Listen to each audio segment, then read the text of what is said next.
né en 1883 d'une famille bourgeoise.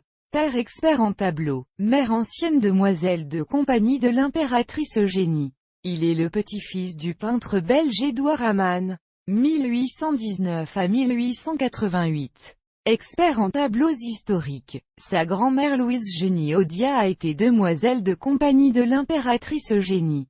Par sa mère, Virginie Protet, il est le petit-neveu du peintre Paul-Alexandre Protet, 1825 à 1890, et descend de Jean-François Christophe, 1772 à 1827. Général de cavalerie, baron d'Empire, il côtoie dans son enfance de nombreux écrivains. Dumas fils, Maupassant, Feydeau, ami de ses parents. Il fait ses études à Paris et à Londres, puis entre aux Beaux-Arts. Joe Amann découvre sa vocation de cinéaste lorsqu'à 12 ans, il assiste à l'une des projections d'Auguste et Louis Lumière au Salon indien du Grand Café, à Paris en décembre 1895. À 21 ans en voyage d'affaires avec son père aux États-Unis. Il découvre les Wild West Shows de Buffalo Bill avec qui il se lie d'amitié. De retour en France, Joe Amann tourne des westerns, en tant qu'acteur et réalisateur.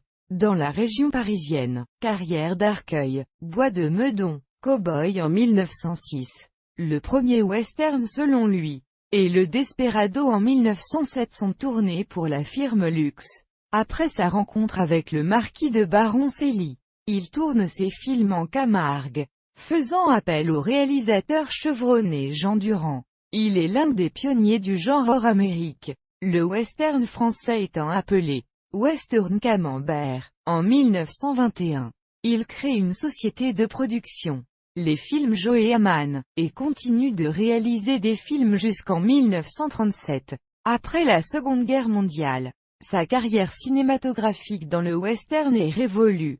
Les films de western tournés aux États-Unis supplantant les films français.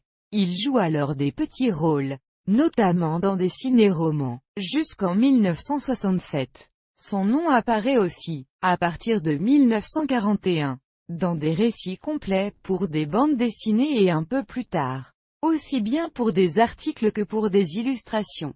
Dans des illustrés pour la jeunesse tels que Pierrot, Coq-Hardy, Cœur Vaillant et même Tintin. Certaines sont conservées au Musée national de la coopération franco-américaine du château de Blérancourt. Dessinateur et aquarelliste, Joe Amann a également illustré, entre autres, Balzac, Perrault, Edgar Poe, Le Satyricon, Les Mille et Une Nuits. Il fait partie du Cercle des Mortigny, fondé par Dimitri Donobitchine, en 1908, qui regroupe de nombreux artistes et habitués de la vie parisienne.